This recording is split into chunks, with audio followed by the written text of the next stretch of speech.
Opening sequence.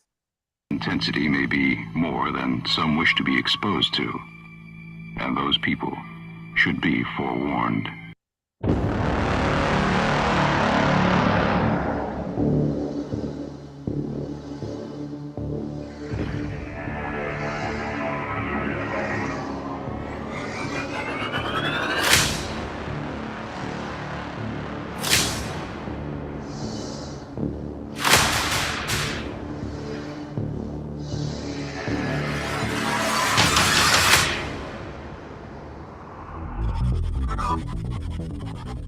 Get out. What? Die. It said die. Get out. Die. Oh my god. Oh my And it's God. like the same voice too. It is the same voice. It is the same tone. Maybe we should get out of that room because Yeah. he was lighting up and it said get out or die. Hello, ladies and gentlemen, boys and girls, and everyone in between. Welcome to a brand new season of Scared and Alone. We are back and excited to be here in a brand new location in Middleborough, Massachusetts. We are at the Mayflower Lodge Masonic Temple across the street from the old town hall. If you remember from last season, we investigated that, and now we're here at the Mayflower Lodge in Middleborough, Massachusetts. As always, I'm your host, Dean Haglund, and gathered is the old team back again after a long hiatus. Coming to us from the East Coast, it is the gentleman psychic with brush in hand and canvas ready, our very own spectral Bob Ross.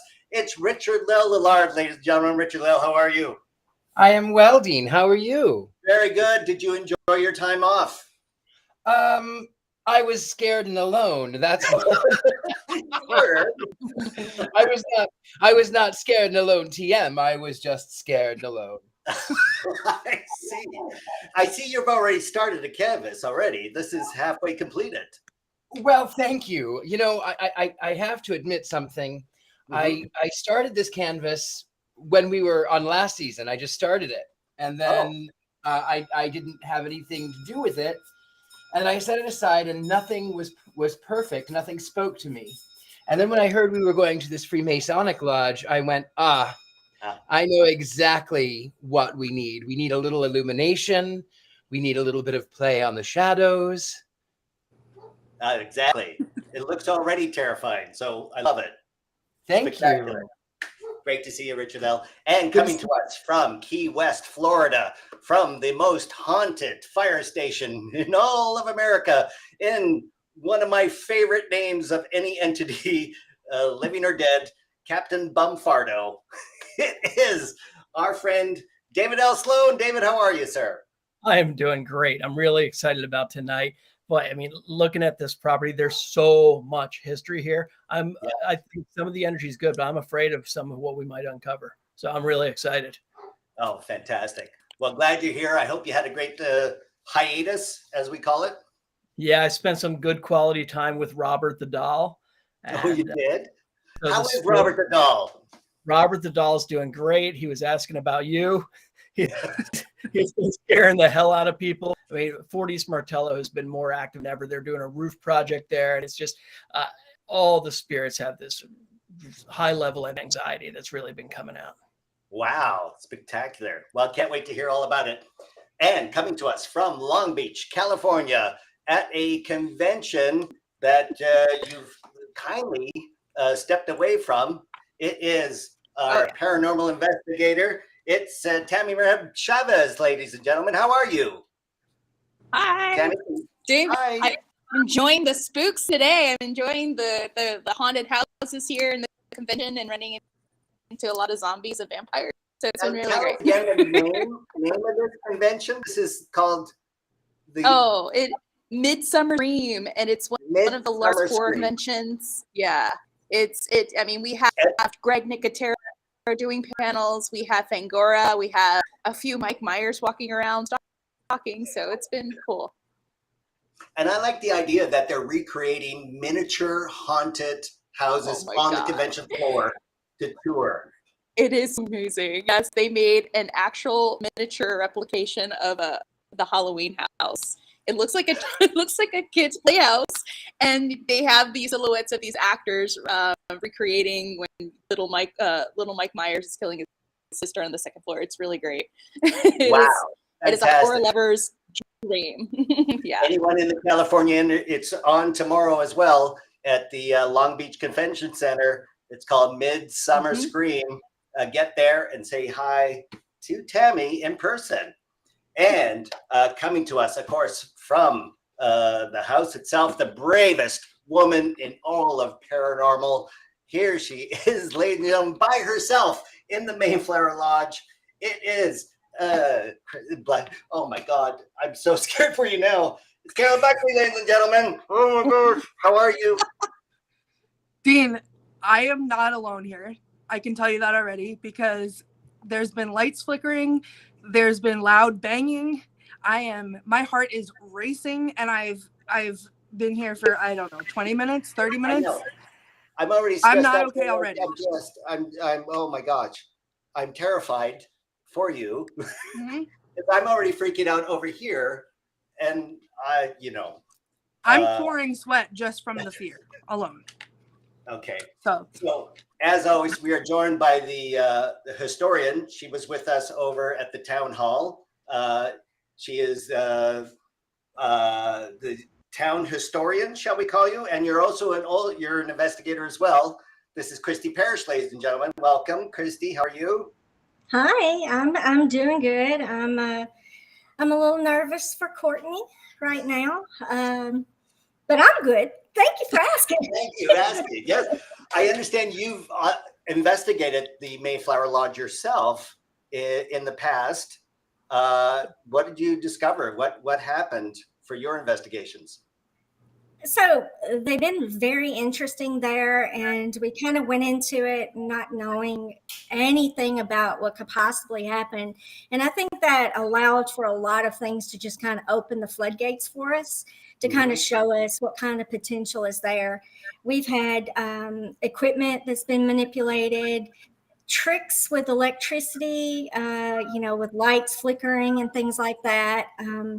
We've actually captured full body individuals on a thermal imaging camera standing amongst us, listening to our conversation and learning about the tools that we're bringing, because as you know, Masons are about their tools, about what they use. And so these are new to them.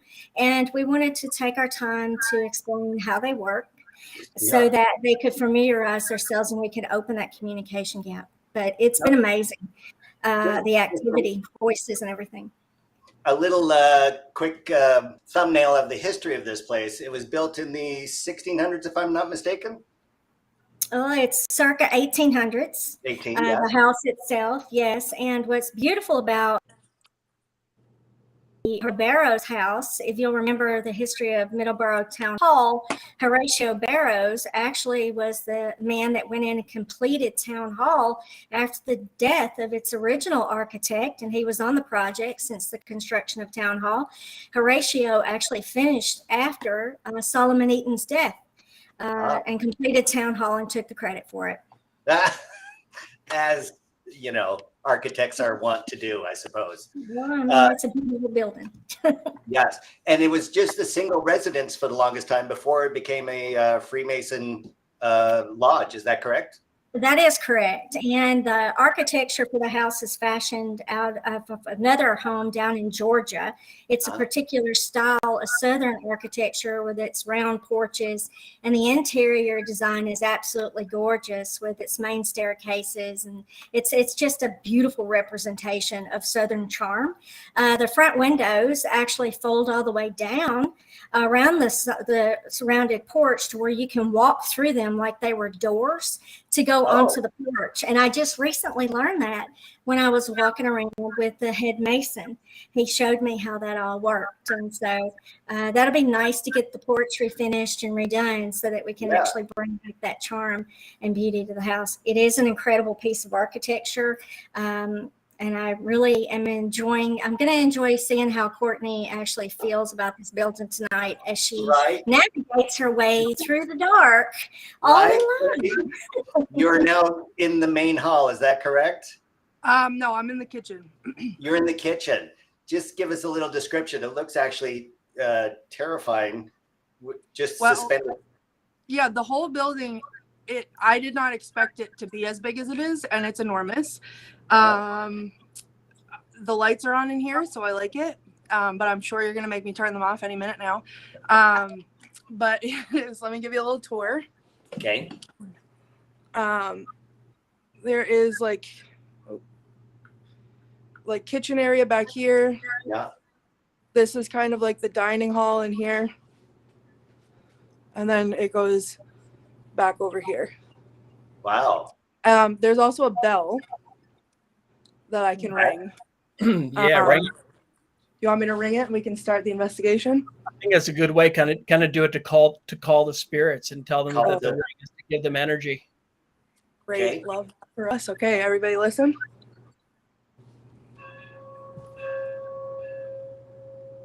Wow. Did everybody hear it? Yeah. Is that a Masonic tradition, David? Do we know? I don't know much about Freemasonry, but why is there a bell in the kitchen that rings to the? Oh, look at that! Here they come. Yeah, I don't know. Why I do don't you think think things like that?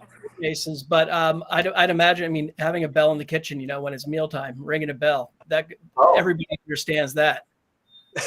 So that brings the whole town running from Middleborough to come to the Mason's kitchen.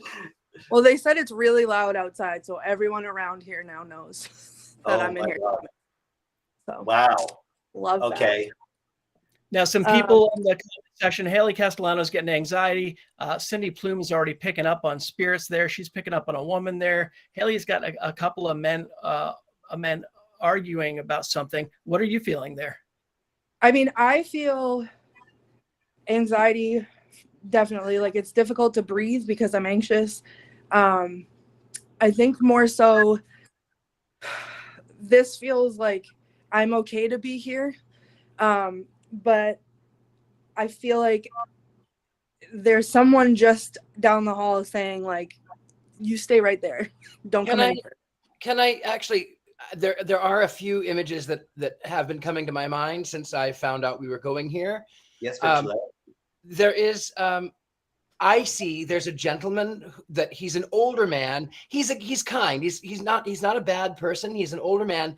But the thing that's really odd is he has really long hands, like really long, bony hands. And his hair is grown out, and it looks like there's red in it, but his hair is kind of longer. There's a woman that I saw. She has her hair parted down the middle, and she's in the 1860s. And then someone, for some reason, and I don't know why, someone is telling me 1912. I don't know why, but I keep getting 1912. But Tammie, your hair is parted in the middle. This is a new look for you. What is this? What Richard-Lael is picking up on? Most likely. I mean, it's like you get so many.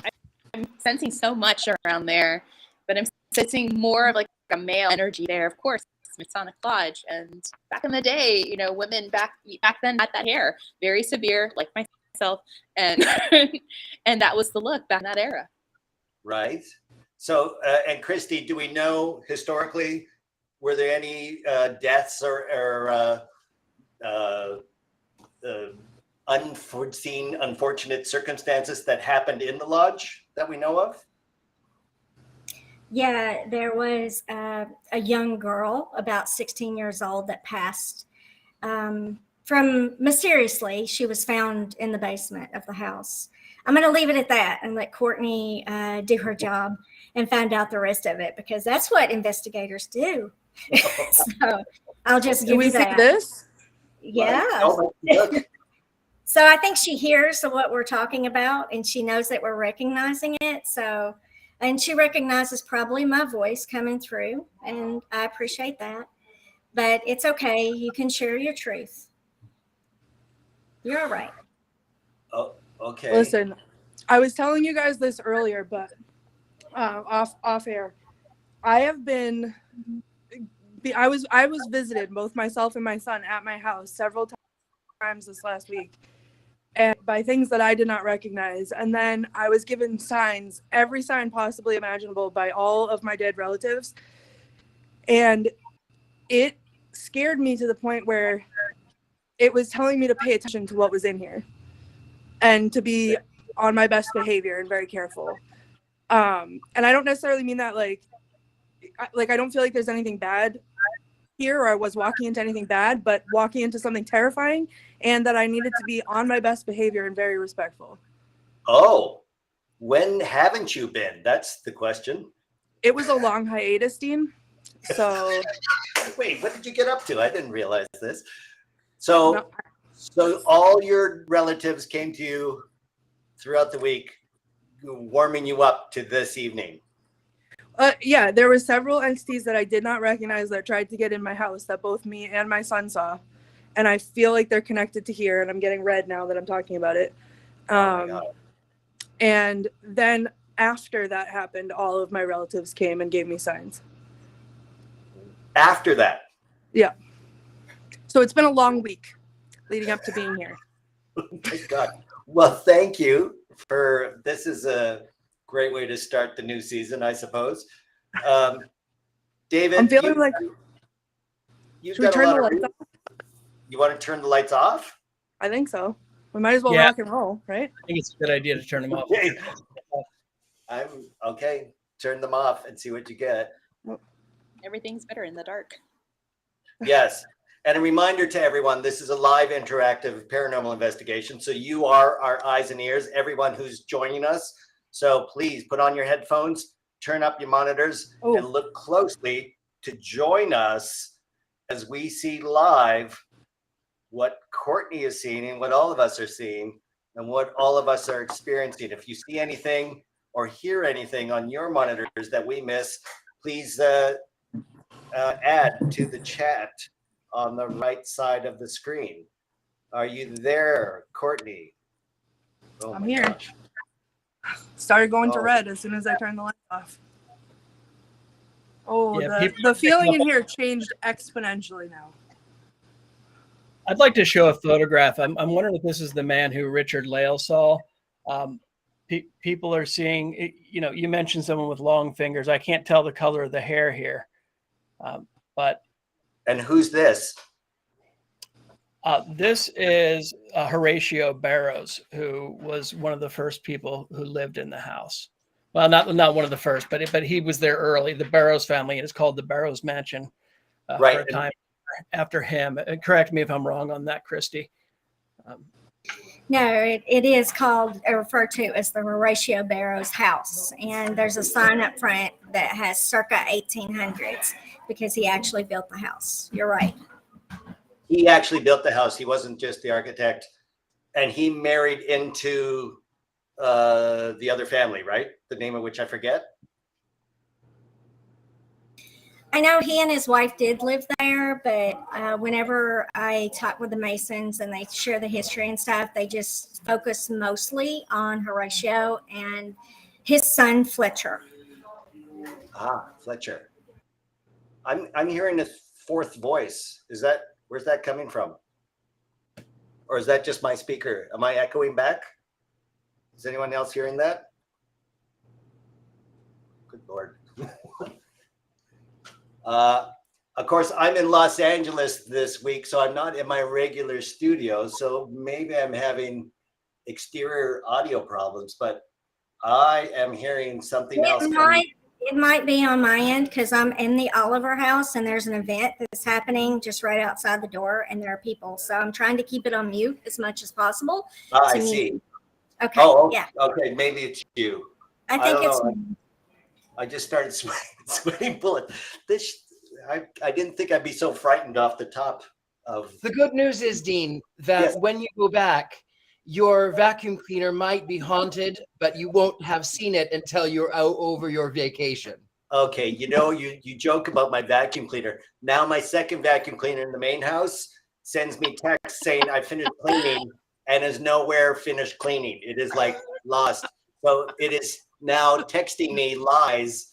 I don't know. I don't want to talk about the robot vacuum cleaner.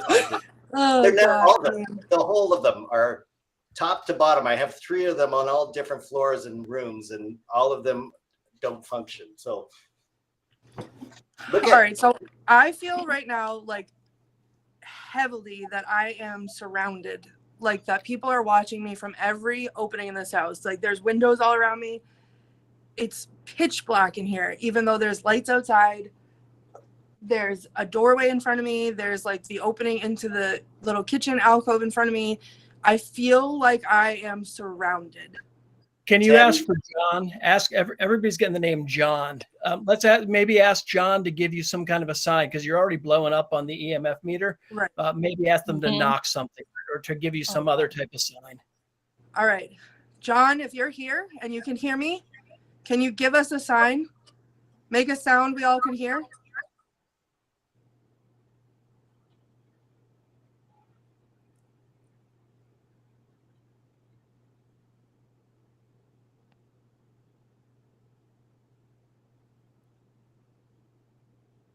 Tabitha Meadows says they keep walking up and looking over your shoulder. Ask them if they can touch your hair. Yeah. Yeah. Can you guys touch my hair? They're so curious. Someone touched me earlier. I just got like, it's like deafened in here. Like I can see cars outside and I was hearing them earlier and now I can't hear anything. Okay. It's like I'm underwater. Tammie, you're looking concerned. What are you feeling? Yeah, it's just I just feeling like she's being observed right now. They're like, what is all this? It's coming to mind. What are you doing? They're keep very observant smoke. with you. Mm-hmm. Smoke? What kind? Like cigarette smoke? Or the house is on fire. Maybe like I keep like catching it out of the corner of my eye, almost like it's like my breath freezing, but it's not.